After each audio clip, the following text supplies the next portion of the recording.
কল্যাণ সেনগুপ্তের লেখা গল্প আড়ালে শত্রু। প্রথম দুদিন মুচকি হাসি, তারপর হাত জোর ভঙ্গিতে কেমন আছেন। একদিন নিজেই হাঁটতে হাঁটতে দাঁড়িয়ে পড়লেন। অমায়িক দাঁত কপাটি বার করে বললেন, নমস্কার দাদা, আমি সুকান্ত গাঙ্গুলি। এসেছি পার্কের গেটের উল্টো দিকের গলিতে। আপনাদের দেখি রোজ একসাথে হাঁটতে, তাই চলেই এলাম একসাথে হাঁটতে, আড্ডা দিতে। স্বপন চায়ের থেকে মুখ তুলে বলল, ভাড়া? গদগদ স্বরে বললেন, না, গলির শেষে একটা আধা তৈরি বাড়ির খাঁচা ছিল, ওই যে প্লাস্টার ছিল না। আজ্ঞে হ্যাঁ, সেই বাড়ি কমে পেয়ে গেলাম। একটু থামলেন, সবার মুখ চেয়ে একটু বোকা বোকা চাহনি দিয়ে বললেন, বুঝতেই পারছেন, কেরানির জীবন, কিছু টাকা আটকে আছে অফিসে, পেলেই শেষ করব। অসীম বলল, বসুন। রিটায়ার্ড? কে কে আছে বাড়িতে? আমতা আমতা করে বেশ সলজ্জ ভঙ্গিতে বাজারের ব্যাগ এক হাত থেকে অন্য হাতে নিতে নিতে বললেন, বুঝলেন কি না, এখানে আমি একাই, এক ছেলে এক মেয়ে, তবে অন্য রাজ্যে। বউ? মাথা ঝাঁকিয়ে হাসলেন, আর বিয়ে? ওটা আর জীবনে হয়ে উঠল কই। স্বপন, বিপ্লব আর অসীম পরস্পরের মুখ চাওয়াচাওয়ি করল। কিছুটা সহানুভূতি ঝরে পড়ল। আহা, এই বয়সেই বউ চলে গেছেন। আর একবার করলে পারতেন, তবু বুড়ো বয়সে দেখবার কেউ থাকতো। সুকান্তবাবু কিছুটা সহজ করে দিলেন, মাথা খারাপ, এই দুজনের পর আবার বিয়ে?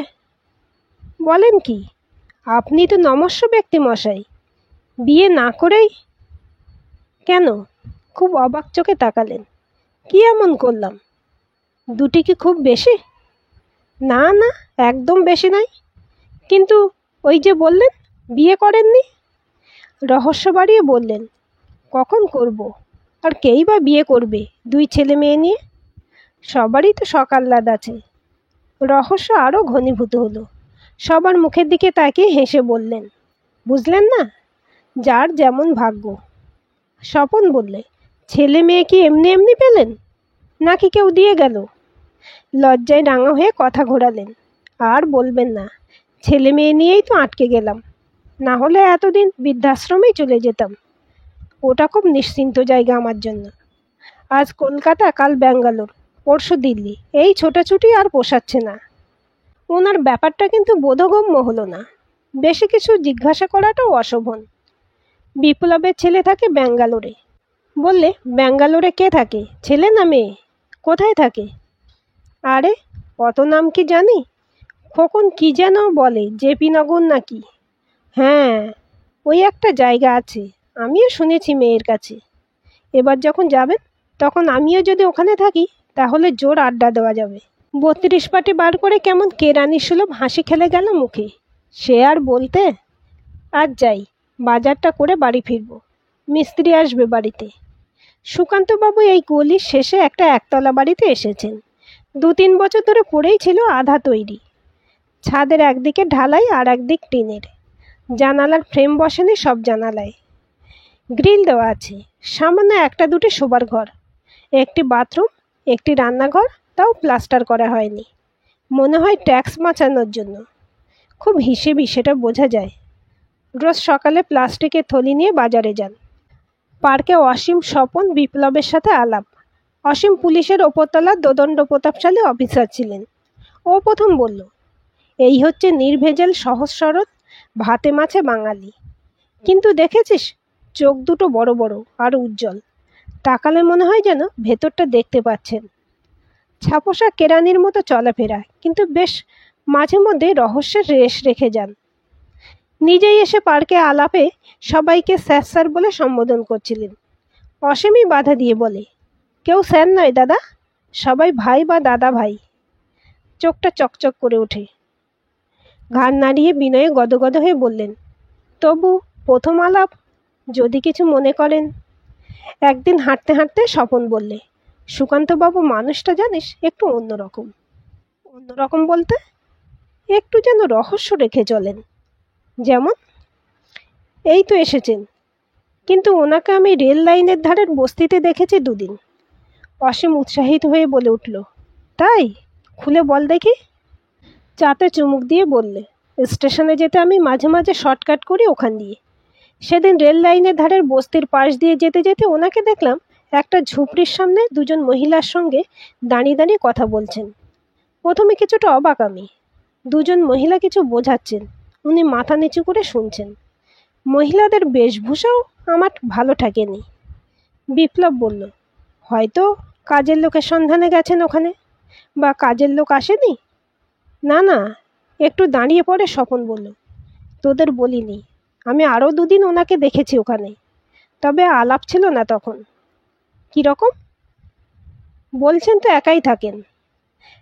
একদিন আর একজন ছোট ছেলেকে কাঁধে হাত রেখে আঙুল তুলে দূরে কিছু দেখে কি একটা জিজ্ঞাসা করছিলেন। আমি পাশ দিয়ে যাওয়ার সময় দেখেছি। আর একদিন চালাঘরটার বাইরে কতগুলো বাচ্চা ছেলেদের সাথে কথা বলছেন। তাই? তাহলে তো বেশ রহস্য দানা বাঁধছে। অসীমের মূল্যায়ন বদলে গেল। বেশ কলাতলা ভাষায় বললেন, দেখেছিস কি বলেছিলাম? বিপ্লব বলল, তোর সবেতেই সন্দেহ। উনি হালকা শরীর, বেশ জোরে জোরে হাঁটেন, কথা বলেন খুব বিনয়ী হয়ে। বলেন কম, শোনেন বেশি। কিছুদিনের মধ্যেই বেশ জমিয়ে নিলেন। রহস্য আরও জমে উঠল যখন বিপ্লব একদিন মুখ খুলল ওনার অনুপস্থিতিতে। বলল, অনেকটা রাত হবে, ওনার বাড়ির রাস্তা ধরে আসছিলাম, দেখি দুটো গাড়ি বাড়ির সামনে দাঁড়িয়ে, কিন্তু সাধারণ পোশাকে দুজন লোক দাঁড়িয়ে বাইরে ঘুষুর ঘুষুর করছে। পাশ দিয়ে যাবার সময় চুপ করে গেল। খুব উৎসুক হয়ে দূরে গিয়ে একটা গাছের তলায় দাঁড়িয়ে দেখতে লাগলাম। আধা অন্ধকারে কিছুক্ষণ বাদে দুজন সন্ডা মার্কা দুটো লোক বেরিয়ে এলো। এদিক ওদিক দেখে গাড়িতে উঠল। গাড়িটা চলে গেল। স্বপনের চোখ বড় বড় হয়ে গেছে। বিপ্লবের হাত চেপে ধরলে, দেখ, আমার রোমকূপ সব খাড়া হয়ে উঠেছে। বৃদ্ধ বয়সে এসে কি কোনো ঝামেলায় জড়িয়ে পড়ব নতুন বন্ধুর জন্য? অসীম নতুনভাবে দেখছে, গম্ভীর হয়ে বলল, এটা আমি থানায় জানাবো ভাবছি। লোকটা সাসপিসিয়াস। তারপর যা বলছে আর যা করছে সেটা মিলছে না। বেশ কিছুদিন হয়ে গেল, কিন্তু ওনার ছেলে মেয়েকে কিন্তু দেখিনি আমরা। সকালের হাঁটা সুকান্তবাবুর আলোচনায় ভাঁটা পড়তে লাগলো। স্বপন বললে, উনি কিন্তু ব্যাগ থেকে ছেলে মেয়ের ছবি আমাকে একদিন দেখিয়েছিলেন। ব্যাপারটা জমে গেল আরও যখন অসীম এসে বলল এক সকালে, আমার চোখ ভুল দেখে না। দেখলি তো কি বলেছিলাম, মিলল তো? সবাই অবাক হলো। কি মিলল একটু শুনি। দেখ, আমার কাজের মাসে ওনার বাড়িতে ঠিকা কাজ করে। আমি গোয়েন্দা মানুষ, ওকে জিজ্ঞাসা করেছিলাম ওর বাড়িতে কি কি আছে, কে থাকে। কি বললো জানিস? কি বললে? সমবেত জিজ্ঞাসা। কিছু নেই প্রায়। একটা চৌকাঠ, একটা আলনা, দুটো চেয়ার, একটা পড়ার টেবিল, অগুন্তি বই, আর কিছু সামান্য বাসন। এমনকি ঘরে কোনো বউ ছেলে মেয়ে কারোর কোনো ছবি নেই। ঘরে শুধু একটা বড় ক্যালেন্ডার ঝুলছে, তাতে ভারতের ম্যাপ। অসীম উত্তেজিত হয়ে বলল, ঠিক সন্দেহ করেছিলাম। শিওর বিদেশি উগ্রপন্থীদের সঙ্গে যোগ আছে। আমি আজই থানায় জানাবো। এদিকে উনি প্রায় রোজই হাঁটতে আসেন, নিজের গ্রামের গল্প বলেন। স্বপন জিজ্ঞাসা করলো একদিন, দাদা, আপনি ব্যবসা না চাকরি কি করতেন? একগাল হেসে বলল, আমাদের মতো ছাপোষা মানুষ চাকরি ছাড়া আর কি করবে। কোথায় ছিলেন? ওই দুর্গে একটা কন্ট্রাক্টরের আন্ডারে চাকরি করতাম। বিপ্লব বলল, কোন দুর্গ? বিপ্লবের পিঠে হাত রেখে সুকান্তবাবু বললেন, আরে অন্য কিছু নয়, দুর্গ এমপির একটা জায়গা। আচ্ছা, বুঝলাম। স্বপন একটা অন্যদিকে আঙুল তুলল। কোনো মহিলা সংক্রান্ত ব্যাপার নেই তো? বস্তিতে মহিলাদের সঙ্গে কি গুসগুস ফুসফুস করছেন? বিপ্লব বলে, মনে হয় না বুঝলি। তাহলে বাচ্চাদের সঙ্গে কি প্রেম? ওই প্রাইমারি স্কুলটাই খুব যায় শুনেছি নতুন বই খাতা নিয়ে। সেদিন বোধহয় রবিবার ছিল। জোর গরমের পর সন্ধে থেকে বৃষ্টি পড়ছে, কখনো জোরে কখনো ঝিরঝির করে। রাস্তাঘাট 9টা-10টার সময় হঠাৎ করে কেমন ফাঁকা হয়ে গেল। শস্য শব্দ, কেমন বাইরের পরিবেশটা পাল্টে গেল। স্বপন একাই বাড়ি ফিরছিল। একটু রাত হয়ে গেছে, ছাতা নেই। ঝিরঝিরে বৃষ্টিতে বাস স্টপেজ থেকে আসতেই ভিজে চুপচুপে। বাড়ির সামনে বেশ কিছু লোকজন বর্ষাতি পরে দাঁড়িয়ে। কি হলো আবার? দূরে দুটো পুলিশের ভ্যান। কাছাকাছি আসতেই টর্চের আলো পড়ল। ওপাশটা আলোয় ঝলসে গেল। কোথায় যাবেন? হাত চোখের কাছে তুলে বললে, বাড়ির সামনে, ফিরছি। কি হলো কে জানে পাড়ায়? স্বপনের সেই নকশাল দিনের কথা মনে হয়। প্রচুর পুলিশ বর্ষাতি গায়ে। দুজন বড় মাপের সাধারণ শার্ট আর প্যান্ট পরে এগিয়ে আসেন। একজনের মুখের দিকে তাকিয়ে টুপি আর মাস্কের আড়ালে খুব চেনা লাগে। আরও কাছে আসতে স্বপনের চোখ দুটো বিস্ফারিত হয়। সুকান্তবাবু? আশ্চর্য, এখানে কি করছেন? সঙ্গের লোকটির মুখ চেনা, ছবি দেখেছেন, মনে হয় পুলিশের বড় কর্তা। সুকান্তবাবুকে এই অবস্থায় সম্পূর্ণ অচেনা লাগে। এগিয়ে এসে হালকা করে পিঠে হাত রেখে বললেন, স্বপনবাবু, চারদিকে এত পুলিশ দেখছেন, পাড়ায় গন্ডগোল হতে পারে, বেরোবেন না, তাড়াতাড়ি বাড়ি চলে যান। হতচকিত স্বপন প্রায় হন্তদন্ত হয়ে বাড়ি ঢোকে।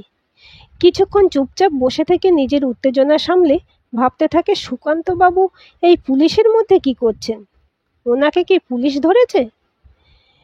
উনি কি ইনফর্মার? কেন বললেন এই পাড়ায় কোনো গন্ডগোল হতে পারে? এর মধ্যে অসীমের ফোন আসে। শুনেছিস, পুলিশ রাস্তায় 6 লাভ, বলছে গন্ডগোল হতে পারে। কে জানে কি হলো আবার। স্বপন বলল, রাস্তায় সুকান্তবাবুকে দেখলাম, সঙ্গে পুলিশ। দেখ কি বলেছিলাম, পুলিশ ধরেছে ঠিক। বলতে বলতে দুম দুম কান ফাটানো শব্দ ভেসে আসে। কাঁচের জানালা থরথর করে কেঁপে ওঠে। বেশ কিছু বুটের দৌড়ে যাওয়া শব্দ বৃষ্টির রাতকে খান খান করে। বউ বললে, কি হলো বলো তো, পাড়ার মধ্যে পুলিশ এত কেন? জানালার ফাঁক দিয়ে স্বপন দেখতে পায় পুলিশ আর কিছু সাধারণ মানুষের দৌড়োদৌড়ি। কানে তালা লেগে যাওয়া বোমের শব্দ। মধ্যরাতে গিয়ে থামলো সব। পাড়া নিস্তব্ধ হলো। শেষ রাতে ঘুমিয়ে পড়েছিল স্বপন। পরদিন হাঁটতে যেতে দেরি হয়েছিল। পার্কের কোনায় অসীম আর বিপ্লব ঘাড় নামিয়ে খবরের কাগজে। ওরা কি জানে কাল রাতে কি হয়েছে? সামনে যেতে চোখে পড়ল কাগজে সুকান্তবাবুর ছবি, সঙ্গে কমিশনার। তলায় লেখা, ভারত সরকারের ইন্টেলিজেন্স ব্রাঞ্চের রাষ্ট্রপতি পুরস্কার প্রাপ্ত সুনীল শ্রীবাস্তব ও কলকাতার পুলিশ কমিশনার। আশ্চর্য, সুকান্তবাবু আবার কখন সুনীল শ্রীবাস্তব হলো?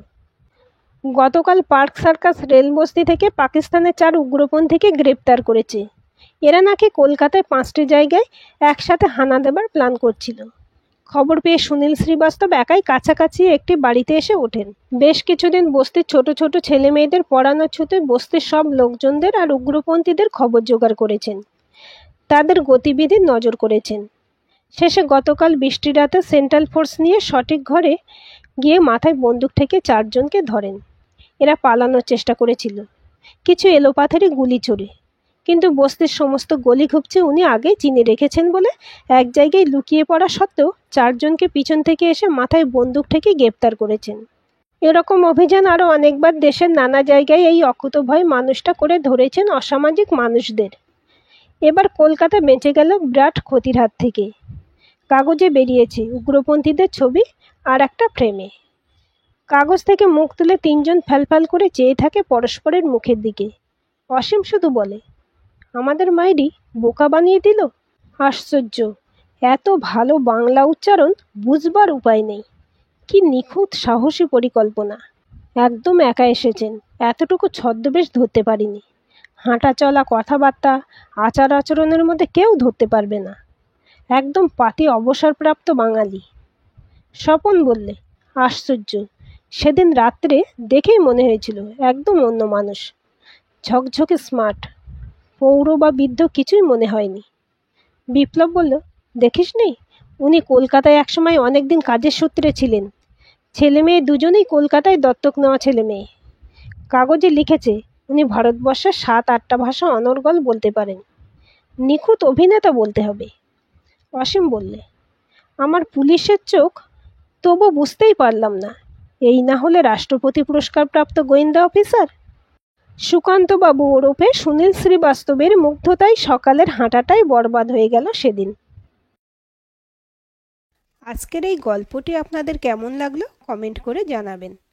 ভালো লাগলে অবশ্যই একটা লাইক দেবেন আর চ্যানেলটি সাবস্ক্রাইব করে সাথে থাকবেন।